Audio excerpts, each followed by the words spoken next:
Welcome, everyone. My name is Mark Ottoni-Wilhelm, and I'm pleased to host today's fourth installment of the monthly SPI virtual seminar series. Today's session is entitled Motivated Fundraising. Last month's seminar focused on social image, reputation, and social norms, and how they are related to charitable giving. Toward the end of the seminar, a member of the audience asked, is charitable giving devoid of altruism? Is that what economists think? It was a great question, and Luigi Butera responded that by no means do economists think that all charitable giving, is just about being concerned with one's social reputation. Economists think that there are several different motivations behind charitable giving, different motivations across people and even within the same person. So today's seminar is all about these different motivations, and in particular, how a central element of designing fundraising appeals should be to carefully consider how people with different motivations to give to charity will react to that appeal. With us today are two experts whose research has generated a lot of knowledge about motives to give to charities. Judd Kessler is Associate Professor of Business Economics and Public Policy at the Wharton School of the University of Pennsylvania. Judd uses lab and field experiments to investigate the economic and psychological forces that motivate individuals to voluntarily contribute to public goods with applications to organ donation, worker effort, and charitable giving. Welcome, Judd. It's really good to see you. Thanks so much for having me on the panel. Lise Vesterlund is the Andrew W. Mellon Professor of Economics at the University of Pittsburgh. Lise conceives new theory and uses experiments to investigate how solicitation strategies influence donations to organizations. And in a separate line of her research, Lise investigates why men continue to be more successful than women in climbing the corporate ladder. Lise, we're so happy to have you with us here today. Welcome. Thank you so much for having me. Of course, I have questions for Lise and Judd, but we very much want to pose the questions from our practitioner colleagues in the audience. So please type your questions in to Lise and Judd into the Q&A as we go along.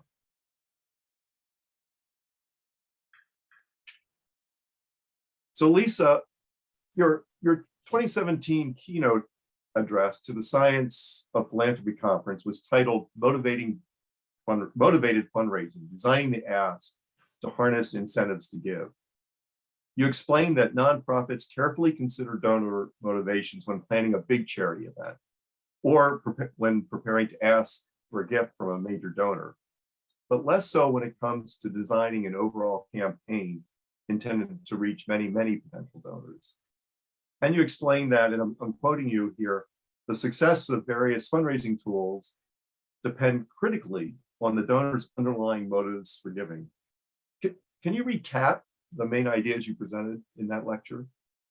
Yeah, thank you for that question. The keynote gave me a great opportunity to sort of review the work that I had done, and it had been in sort of two areas. One was, why do people give? And the second one was, what are the tools that are effective in getting people to give? And in sort of looking over the work that I had done and many other people had done, I realized that we really haven't spent a lot of time talking about when it is that those tools are effective and how it interacts with the underlying motives for giving. So, I've spent a lot of time working with the fundraisers at Pitt, and every time we get a new potential donor to come in, we spend a lot of time talking about what it is that makes that donor feel like he or she wants to give back to the institution. And our ask is very tailored towards that. When it comes to sort of putting out a general appeal for donations, or when it comes to selecting the tools that we use for soliciting those donations, we spend perhaps less time thinking about what it is that motivates donors to give. So just as an example, if we look at donors to art museums, there are many reasons why people would want to give to an art museum. It could be that they really want to spread the knowledge of the art and the appreciation of the art and have people develop a lifetime love of the arts. Or it could be that they really enjoy the private exclusive events that they attend. And understanding where your donor is is going to be very critical for how you solicit those funds, because what we know is that if you tailor both to those who want to advance the mission and to all the private benefits that people get from contributing, you could very well crowd out sort of the intrinsic altruistic motives for giving. So understanding where your donor is critical for the way that we pitch the ask. Looking at the Art Institute in Chicago, it's very much pitched towards the sort of advancing the mission of the institution. If I look at the Art Museum here in Pittsburgh, it's very tailored towards the private benefits that people are getting. So the overall ask, I hope that the donors who are giving in Chicago are very different from those who are giving in Pittsburgh, because otherwise that appeal in either place could very well crowd out some of the donors. Intriguingly, those motives are not, so I'm sure every practitioner who's listening will be saying, yeah, of course, you have to think about that.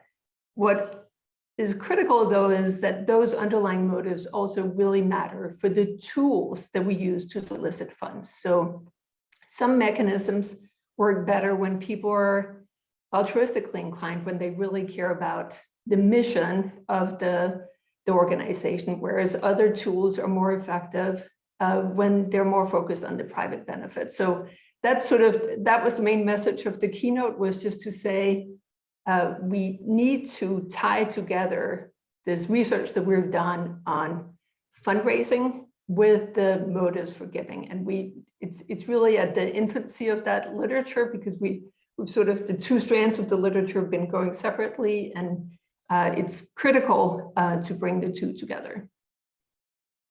Thank you. I want to turn to a question for Judd, but tie it to what Lisa just said. So Judd, I'm thinking about your paper on how a charity supporter, just by announcing their support of the charity, encourages others to contribute, even when the charity supporter themselves does not necessarily give. And so I want you to tell us about that research, but the reason I'm asking you about it is because as you reflected on it in your paper, you came up with some really interesting conclusions about donor motivation. So tell us about the research, and yeah, take us there. Yeah, sure. This was my job market paper. So for those practitioners who don't know what that term means, it was the cornerstone of my dissertation that got me my academic job. It was the one that I worked the hardest on in grad school, is another way to say it.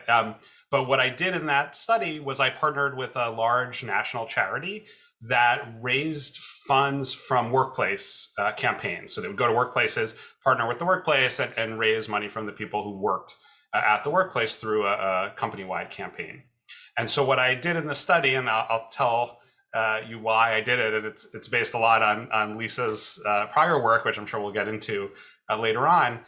But basically with those workplaces, I randomly assigned workplaces to receive pins that I designed and produced that said I support, and had the charity name and logo on the pins. And the idea to give the pins to these workplaces that were running these campaigns was not as a reward for giving. So sometimes, we give people stuff when they've made a donation as kind of like a thank you. This was meant to be for anyone who wanted it kind of before donations were necessarily collected, so that they could signal support to their coworkers, that they cared about the charity and thought it was a good charity to contribute to. And what I found was that the workplaces that were randomly assigned the extra materials, these pins, and then used them, had much higher donations than the charities that did not. So it was about a 16% increase in total amount collected from using the pins as part of the campaign. And what I found particularly interesting, and then investigated with laboratory work that followed, was that the effects came from workplaces, not workplaces where like historically very few people had given, where just a handful of folks who gave in the past. It didn't come from workplaces where almost everybody gave, close to 100% participation, that some of the workplaces were really engaged that way. The effects all came from workplaces kind of in the middle. 4 to 40% of folks had given in the past. And so that led me to think this effect of the pins was actually kind of, as I expected, coming from, I observe a colleague wear the pin, And that changes my perception about how much they like the charity and thus how good the charity might be for me to donate to. And there's lots of reasons that, I could learn from the decision of my coworker, to support the charity. It might be that I learned the charity is more effective at its use of funds. It could be that I learned that it's kind of the appropriate thing to do is to give when in this workplace campaign. But the fact that I observed somebody else making that being willing to say, yes, I support this charity, it turned out to be super powerful. And so then I went into the laboratory where I had a lot more control. I could control, who got to signal support, how they got to signal it. I could control who was allowed to donate and not donate in the experiment. And that's where I uncovered the point that Mark just made, which is that if somebody wore the pin or somebody signaled support for a charity, even if they were not allowed to give, even if in the study we said, this person can't give, all they can do is choose whether to signal support or not, it still had effect on giving that was kind of comparable to when they could actually make a donation. And this to me was kind of the big point of the study, was to say, look, it's, we had seen in part from Lisa's phenomenal work that preceded mine, that when we learn that somebody else gives to a charity, then we get all that information about their thoughts about how good the charity is, and we can learn from that. But we don't need them to actually make a donation, or for them to, be able to make a donation for that information to be transmitted. And economists would typically think of this as like cheap talk. I can say whatever about how great a charity is if I don't actually, have to pay for it with a donation. But it turns out that in terms of the psychological motives, the reasons people want to give to the charity subsequently, they don't need the proof. They just need to kind of know that the person has that support, for the charity in some way. And so that was the kind of first big experiment that I did on charitable giving, and kind of got me hooked in the in the field.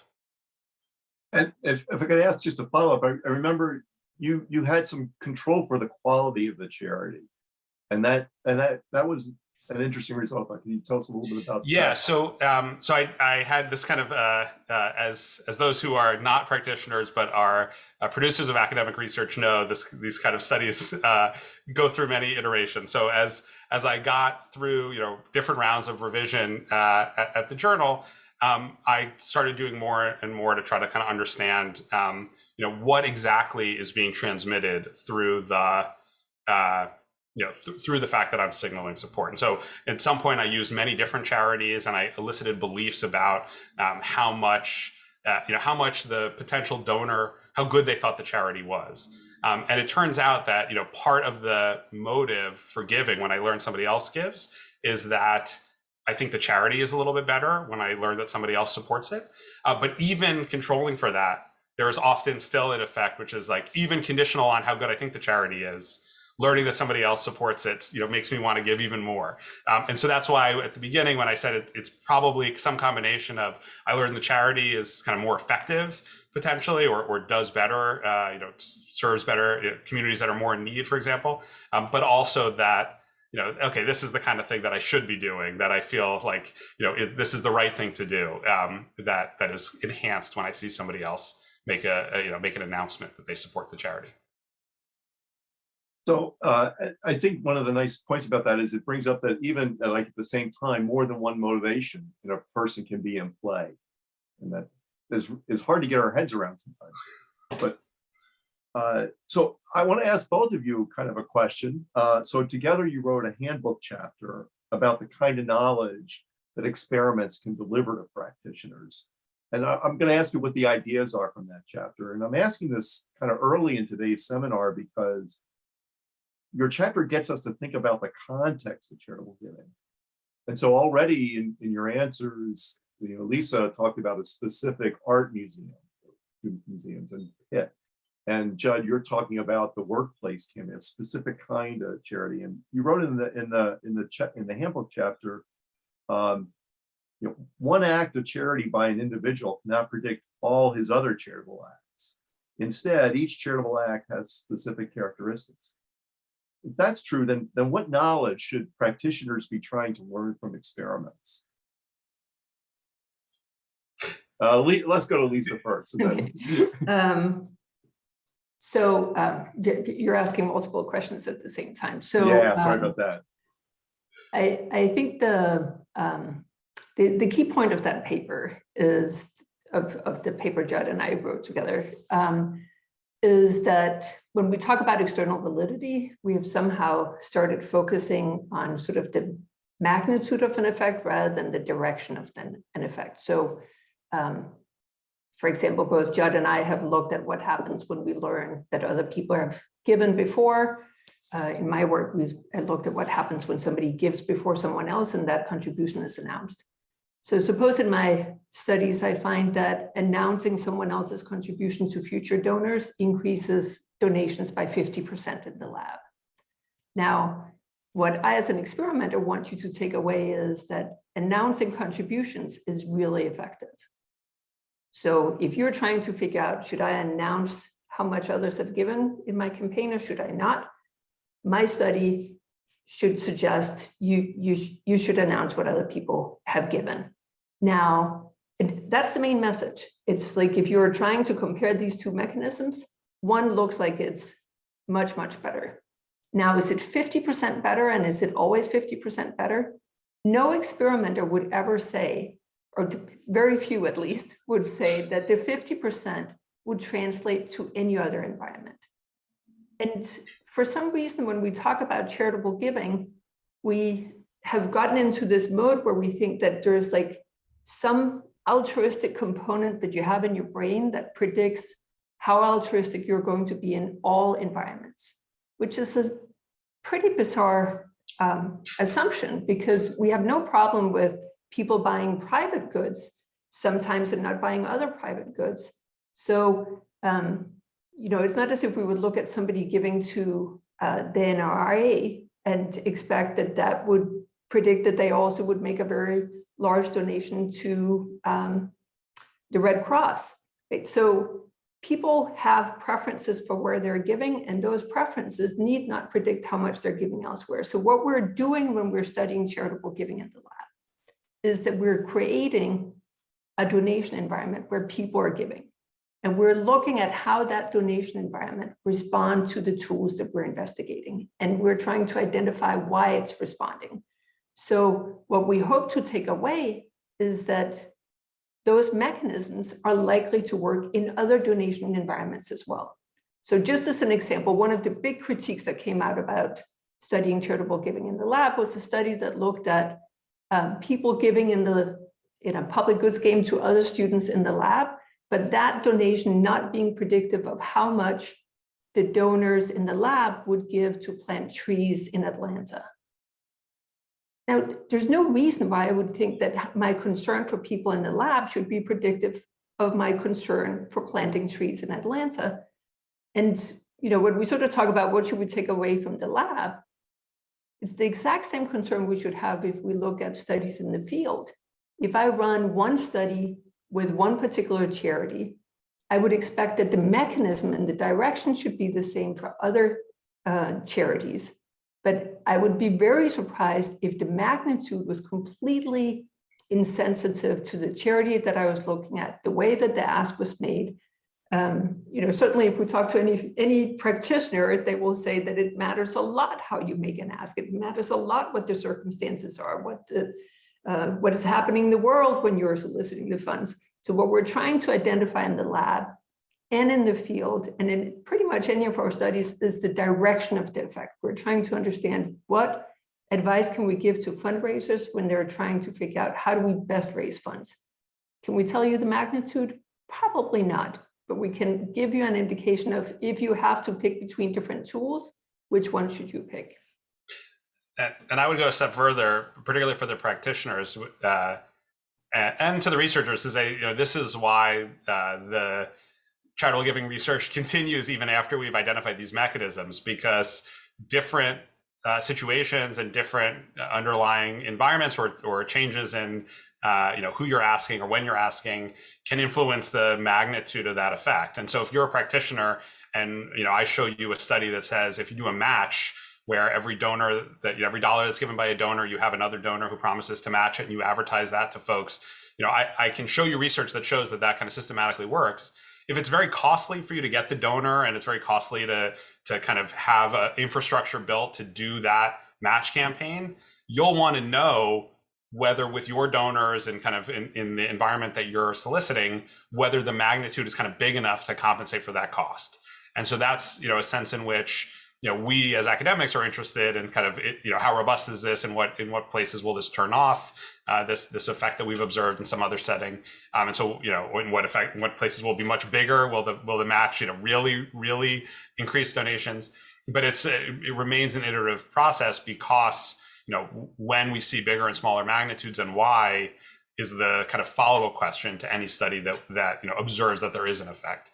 And so, that's the kind of, I think, takeaway from that paper for practitioners thinking about, do I know everything? Is everything already known, or is there more to learn? I think, there's always more to learn, but that's one of the ways in which we push the frontiers forward.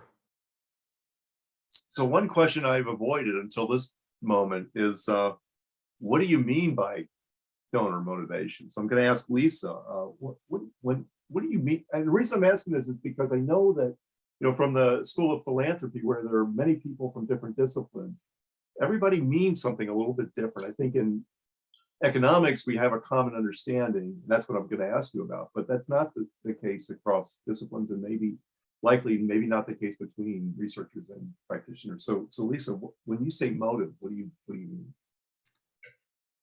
mean? I think, obviously there are many, many different motives for giving. In any field that you discuss charitable giving will have different motives that they discuss.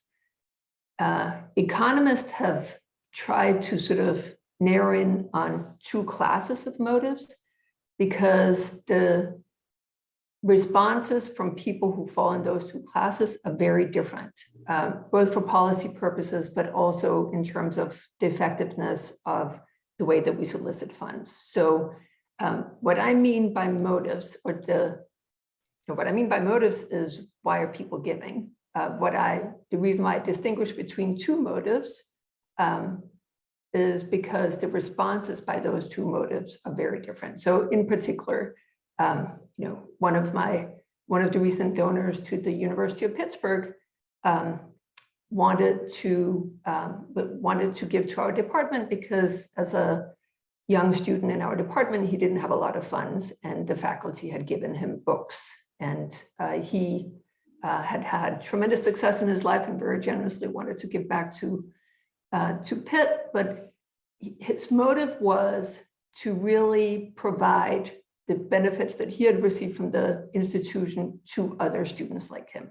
So that was one of his key motives. Now, another motive in his giving was also that he would like a plaque in the department to recognize his donation.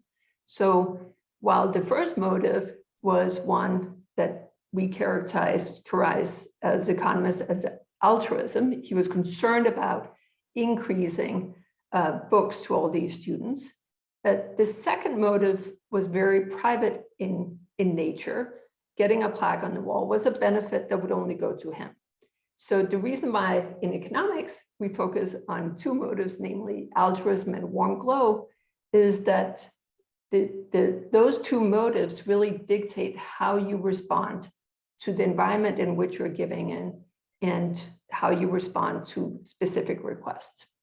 I don't know if I can go a little bit further, but the reason why altruism is very different is that if somebody else had provided the books to all the students, the donor I was talking to wouldn't have had to provide it. So somebody else's donation would have given him the benefit of knowing that all the low-income students would get free books, and he would no longer have to provide it.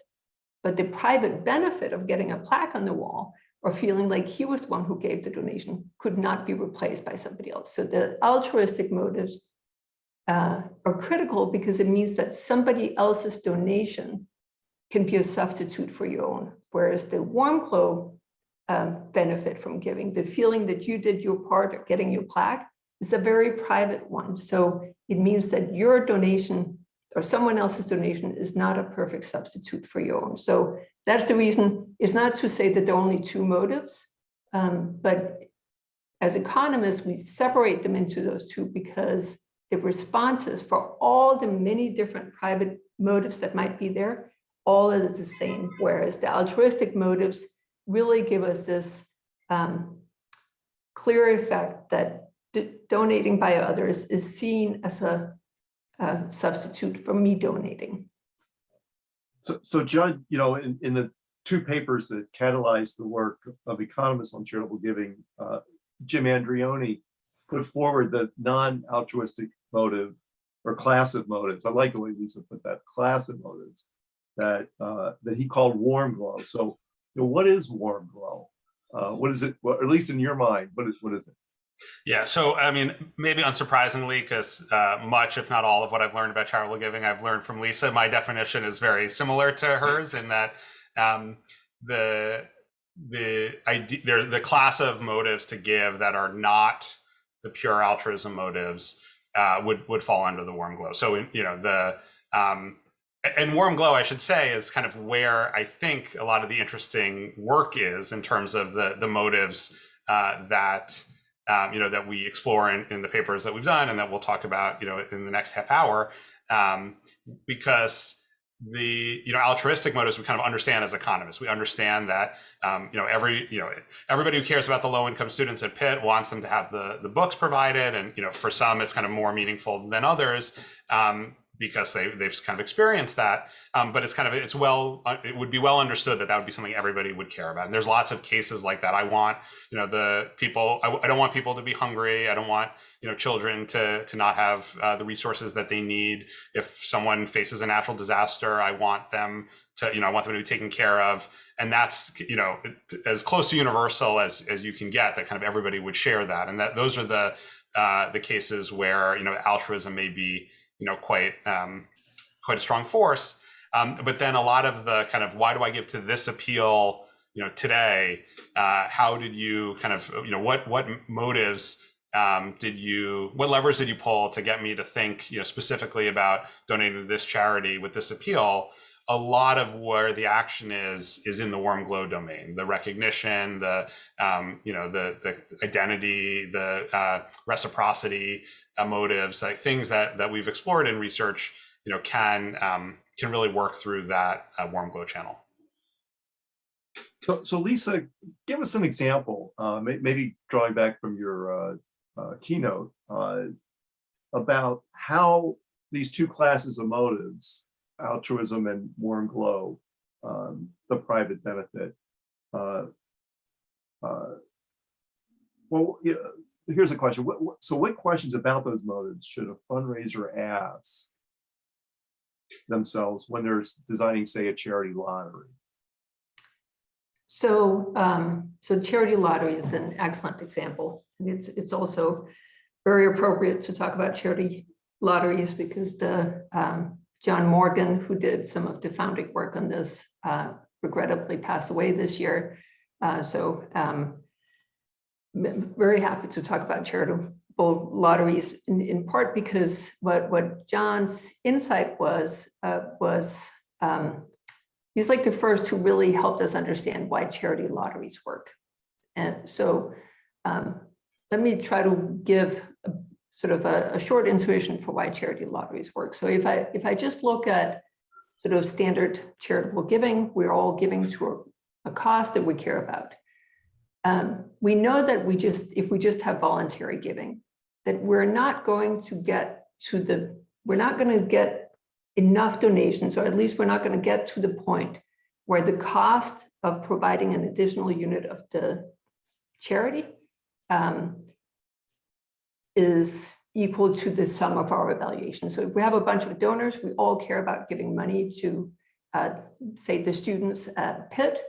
We're going to stop short of getting to the point where the benefit we get from knowing that they have books corresponds to the cost. So we're going to get a free rider problem. People are going to count on other people giving, and we're going to get too little of the public good provided. So that's one of the big issues we have in charitable giving, is that people are giving voluntarily and they're free riding off of others' contributions. And the reason why they do that is because they don't take into account the positive effect that their donation have on other people who similarly care about the students at Pitt.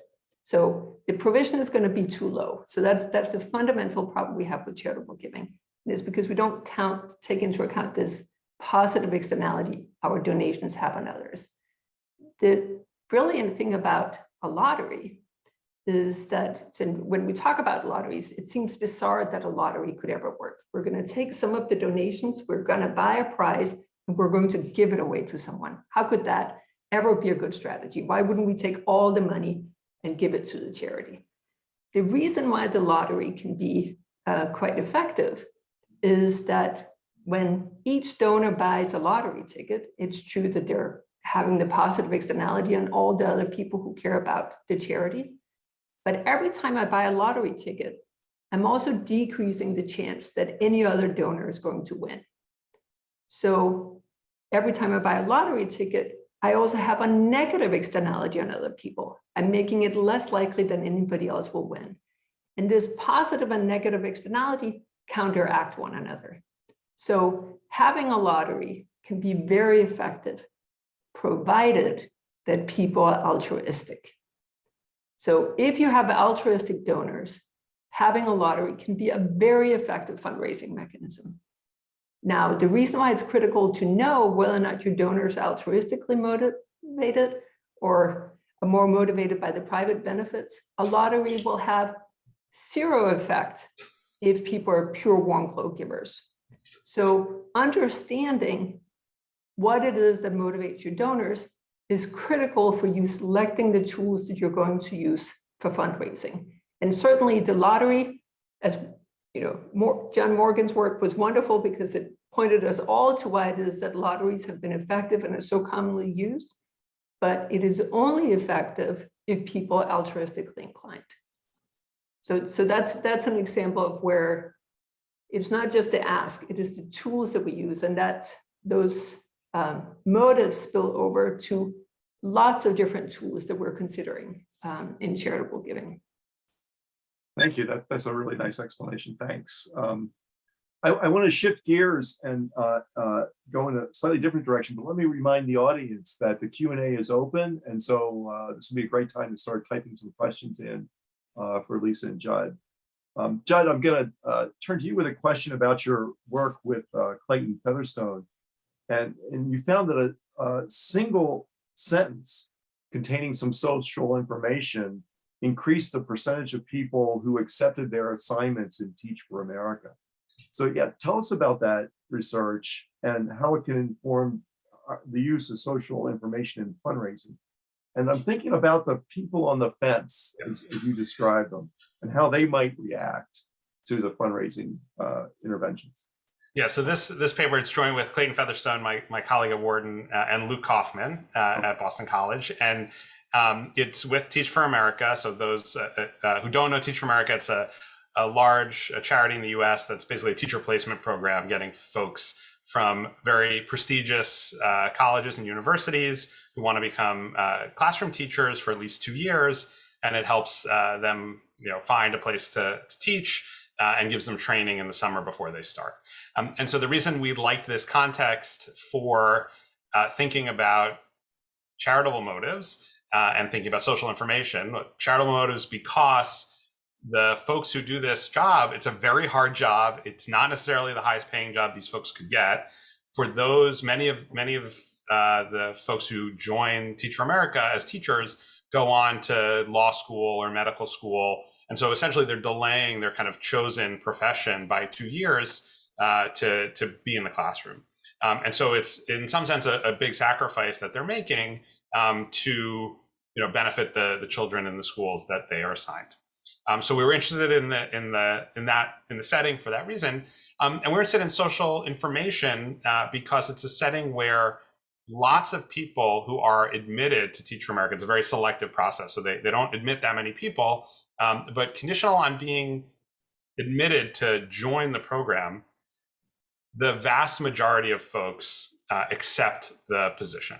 And so that is an opportunity to use kind of a social information intervention, where essentially what we did, the line that we added, was telling the admits in the experimental year, randomly giving them additional information, that last year, 84% of people who had been admitted to Teach for America joined the program. And the question was, can that line of information, that piece of information about the high rate of matriculation in the prior year, can that influence whether or not people take this job, commit for 2 years to join Teach for America? It was a kind of a stress test of this result. And this was back to the point Lisa made before about sort of how big a treatment effect can you expect to see when you do an intervention. There had been lots of work that preceded ours that showed that this type of intervention worked to get people to take pro-social actions. It could get people to donate to a charity versus not. It could get people to give more. If I told you that a prior donor gave more, and Lisa has great work on these kind of announcements of prior donors, and so we kind of knew that there would be settings where it would work. And the question is, will it work for a career choice? And then Teach for America was a nice context because people say yes to Teach for America and then they drop out. They say, yes, I'm going to join, but then they start doing the training and realize it's hard. And so they, take another job, or they start teaching and they realize it's really hard. And then they leave and take another job. Not a ton of people, but enough people that if you thought the effect that you got from the social information, the 84% information, if you thought it was transient, that like it kind of worked for a little bit and then people, stopped thinking about it, then you would expect to see the effect go away as kind of people leave the program.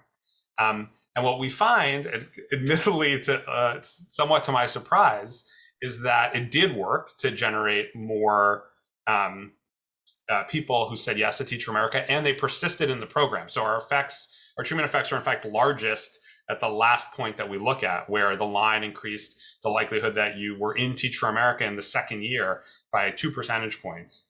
And it's a small effect, but it was over 100 teachers that were there versus not there as a result of the intervention. And the thing that kind of made it click for me was something that, again, sort of as the paper progressed through the refereeing process, we added a model that identified that the reason this could work, even for a decision as life-changing as do you become a teacher for 2 years or not, is that when we think about these interventions, we really should be thinking about the people, these binary decisions, I should say. So an intervention that's trying to influence whether I do something or not. The real question is, who is on the fence? Who is the person who you might get with this information from not joining to joining? And once you recognize that like that is where all the effect is going to come from, then you can kind of recognize, okay, this could be influential. If there are people who are not sure about whether TFA is right for them, but learning that 84% of people did it last year gives them that confidence that, yes, I should do it and stick with it, that can really influence them. And so we did an exercise in the paper, in part because the effects were small. It's like, was it, it's statistically significant, but was it, did we get lucky in the randomization or something? But we went through and we said, okay, what are the groups that we think should be on the fence? And every group that we thought, okay, this group should be on the fence, they had a bigger treatment effect. If you got your first choice placement, I wanted to teach math in Philadelphia, and I got that. Like almost everybody says yes when they get their first choice placement. But if they're disappointed, they ended up being asked to teach something else in another city, or being asked to teach English in Philadelphia, which wasn't their first choice. They're much less likely to come, and the treatment effect really moves them more than other folks, because they've kind of been put on the fence. They really wanted to do it, but they didn't get what they wanted. So then they're more likely to be marginal. And so the kind of takeaway outside of the study is this: if you're thinking about trying to generate a new donor, or you're thinking about how to convert a donor, like a rank and file donor, into like a big, kind of a more substantial, bigger picture donor, getting people to put your charity in their estate planning. The interventions that you want to think about are interventions that will really target the people who are on the fence about, should I add this charity to my estate planning or not? And that could be lots of reasons why I'm on the fence about that. Maybe I just started thinking about estate planning, right? So it's never going to be helpful to ask somebody who, is in their 20s and thinks that they're going to live forever, right? And charities have a sense of this about sort of when to make these asks. But I think in any kind of context where you're thinking about, who is the person who has not yet donated to my charity, and that I might get at, and are we designing an appeal, a new donor generation appeal? Are we designing it for that group or not? And one last thing to add to this is that, I get a lot of appeals from charities. Maybe everybody does, but I think those who, as part of our research, donate to charities, sometimes on behalf of our subjects, we get extra appeals. But it's not clear to me in looking at them that the charity is recognizing the fact that, if I haven't given to the last 3 appeals, like, is the 4th appeal different? Because that would be an indication that you're kind of recognizing that, okay, these last 3 appeals didn't work for this person. Okay, it worked for a bunch of people. They became donors, but this person still hasn't become a donor. It might be that they're impossible to convert, but it might be that, like, you need to try something else because they are not on the fence with, they're not at the margin that these other appeals will work. And so thinking creatively about, kind of how long has it been since somebody gave, or are they, how many appeals have you tried, and are we kind of trying new things for these folks? I think is kind of takeaway from this focus of, marginality, of being on the fence to a charitable ask. The hard question might be, like, what are the motives that would be activated by a person who's on the fence? We kind of think of it the other way, which is, if somebody's on the fence, many things might be work for them. So social information could work for lots of reasons. I talked about them before when I talked about my my job market paper and the pins. That it could be charity quality, could be learning that it's the right thing to do. In the case of Teach America, it could be learning that other people think that this is really good for the kids in the classrooms. But what so it's possible that lots of motives will work for the people on the fence. But certainly if you've tried things that have not worked for that group, they're not marginal maybe to that appeal. Maybe there is another, to Lisa's point, that people give for different reasons. Maybe they will be marginal with a different type of motive. And so, being creative about that at least seems like a high return activity. Or maybe even keeping track of the motives you've tried. Absolutely. Yeah. Data with any partnership, if you're a practitioner out there, data is your friend, because if you look at it the right way, or you partner with somebody who's a researcher who can look at it in the way that they like to look at it, you can get a lot more insights that come out of it. If you're we have a question. Oh, sorry. We have a question in the chat that a person that liked the mention of warm glow and is asking, has there been a link between the work you're talking about and happiness? And let me throw in maybe a side question also there is warm glow emotional? Is it? Yeah. Who wants it? Lisa, would you like to try this? I could.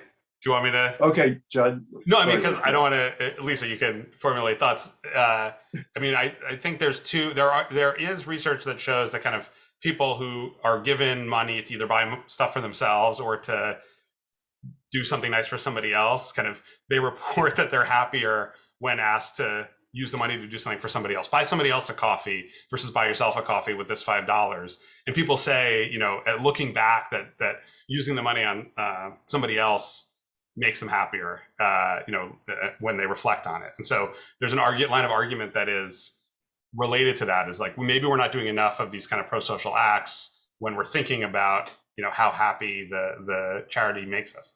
I have a recent paper, which that looks at the opposite thing. It's we use fluctuations in how happy people are at a particular moment in time by having them watch a live football game, NFL football game, and when their team is doing better, they report being happier. And we ask them, a bunch of economic decisions at these different commercial breaks, and they report they're more likely to donate, or they donate more, I should say, when they're in a better mood, because their team is unrelated. We know they're not gambling, so it's not that they or they report that they're not gambling, so it's not that they are going to be richer, but they act like they're kind of they're more free with their funds. So that's kind of the opposite way to answer that question. That it could be that giving flows to happiness. It could be that happiness flows to giving. So I think my main reason for pausing is that I think both warm glow and altruism is very emotional. and is associated with happiness. Right? So if we make decisions, it's because we want to make those decisions. And I mean, there's certainly some, there's a growing literature in economics that has pointed out that sometimes people are giving without it making them happy. So by and large, I think if we are given the right circumstances and choose to voluntarily give up our money, whether it's for warm glow or altruism, it makes us happier to have done so.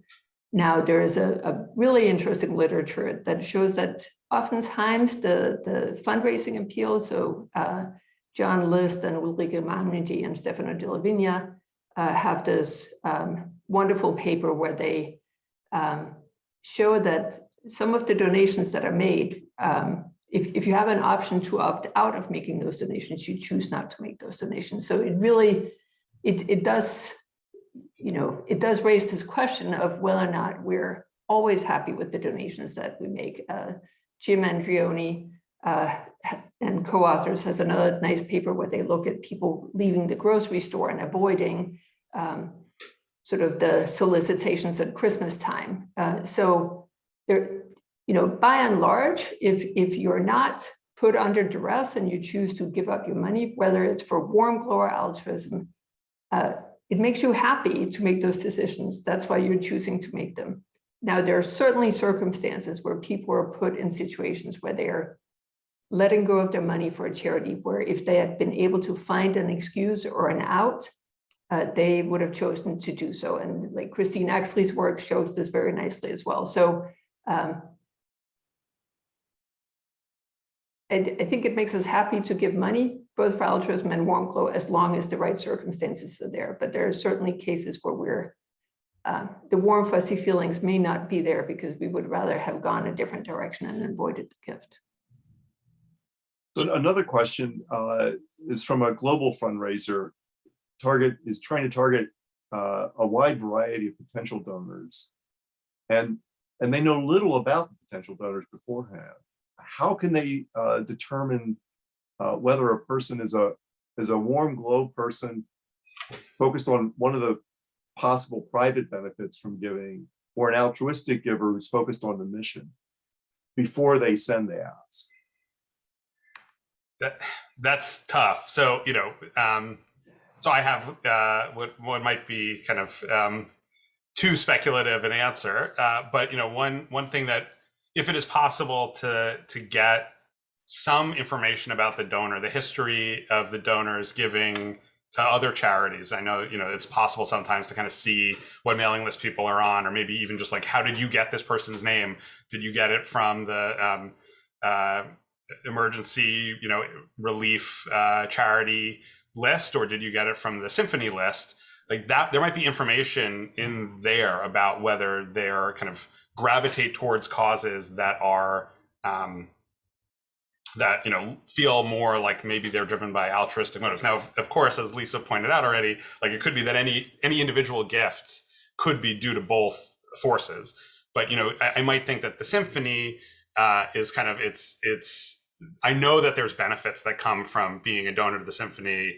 That I get special seats and I get treated nicely, and maybe I get to hang out with the conductor or something.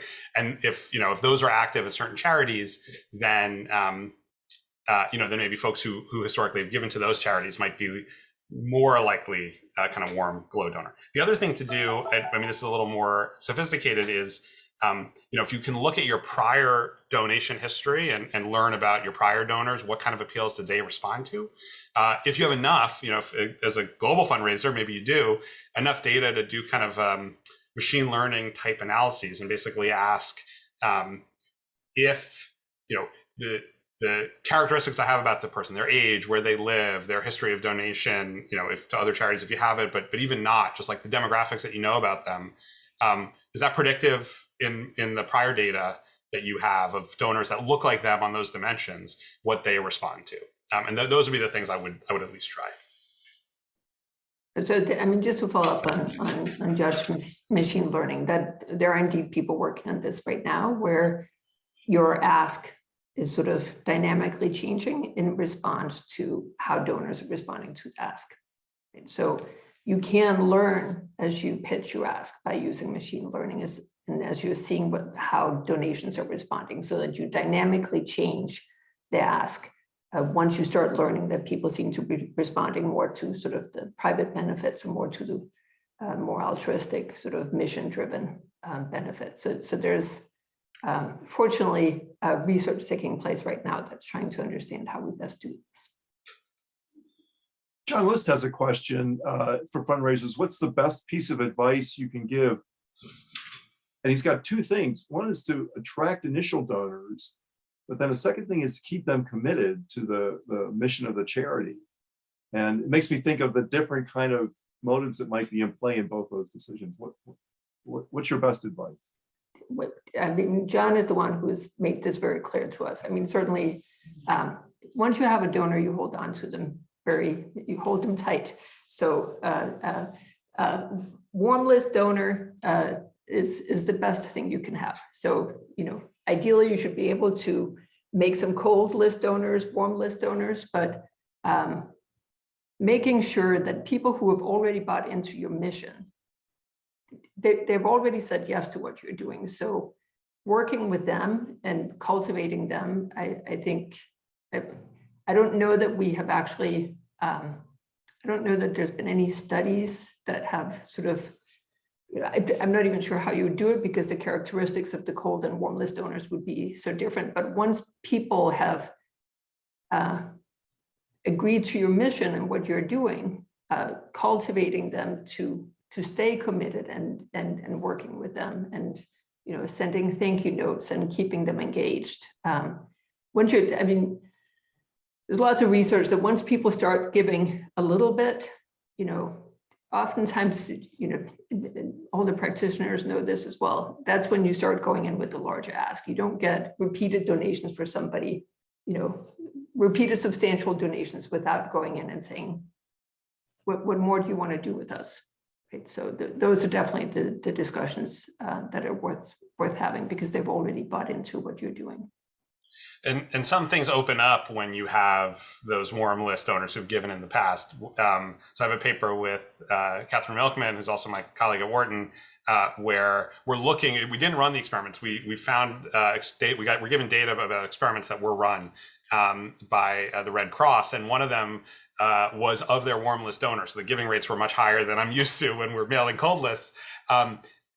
And one of the things they tried was basically equivalent of a prime, kind of reminding people about their prior donation. So everybody had given before, but it was just kind of like, hey, you're a Red Cross donor, just like, here's the last time you gave, just as, kind of a reminder at the top of the letter. And that had a really big impact on the likelihood that folks gave to that particular appeal.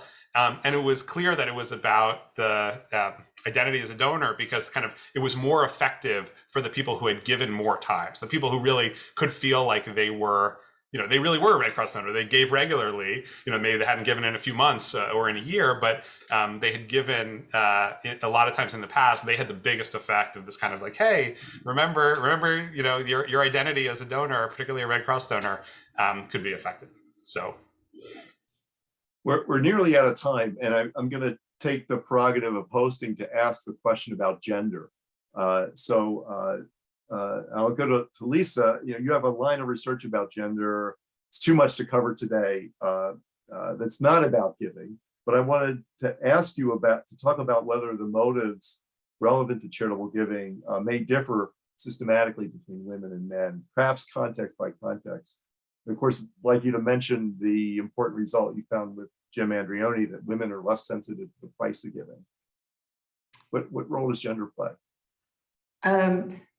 Gender plays a tremendous role in everything, including how we reproduce. Gender, we know that women give to different charities than what men give to. We know that women tend to live longer than men, and that they are sitting on a lot of the charitable wealth, the potential charitable wealth. So understanding, we've sort of, luckily we've transitioned. When I first started working in charitable giving, it seemed like we were still at the point where the focus was on getting donations from the wealthy men. It's luckily become clear to most fundraisers that understanding why women are giving is important as well, because you can have a warm list donor who's a husband, and the entire donation can shift when that husband passes. So it's not just tapping into the warm list donor, but tapping into the couple that you might be dealing with that is critical. The one thing that, as I said, there are many ways that charitable giving by men and women differ. I think, women undoubtedly tend to give more to sort of social welfare improving organizations that what men tend to give to. The thing that Jim and I uncovered, which was quite intriguing, was that that there's not sort of a simple answer to whether or not women or men are more generous. Rather, it really depends on the circumstances. And what we found in our studies, and this is where, I think laboratory experiments I think it's a good demonstration of what it is that we can do with laboratory experiments. What we found in the lab in the study with Jim was that women are much less sensitive to how costly it is to give. So you can think about it in terms of the marginal tax rate. Men will change their donation depending on the marginal tax rate, whereas women give an amount and it's less sensitive to the cost of donating that amount. And it turns out that the results that we found in the lab indeed carries over to the field. Intriguingly, it turns out it even transfers over to tipping. So you can think about the cost of tipping as being the bill size. So if you want to tip 20% and you have a very large bill size, it's very expensive to tip 20%. And when we look at tipping data, it turns out that men indeed change how much they tip depending on how big the bill size is, whereas women seem to stick more to a norm of saying, I'm tipping 20%, and it does not matter how big the bill size is. So there's a difference in how sensitive men and women are to the price of giving. So men and women differ in many aspects, including in charitable giving, and we will benefit from trying to understand how they differ so that we can cater to both. Well, I'm sorry to say that we're out of time. So I really wanted to hear Judd's response to the gender question, but we'll get that later. Thank you, Lisa, and thank you, Judd, for joining us today and giving your time to explain your work and insights so that SPI can advance the connection between researchers and practitioners. Thank you. And thank you to our colleagues in the audience in attendance for your questions. We're looking forward to seeing all of you on February 3rd for the 5th installment of the SPI seminar series. John List will discuss his new book, The Voltage Effect, and share his insights about the critical connection between innovations that are successful in the lab or field experiments, and then scaling them up so that organizations can put into practice new ideas that work. So join us on February 3rd for The Voltage Effect in fundraising and beyond. And until then, from all of us at SPI, best wishes. Bye, everybody.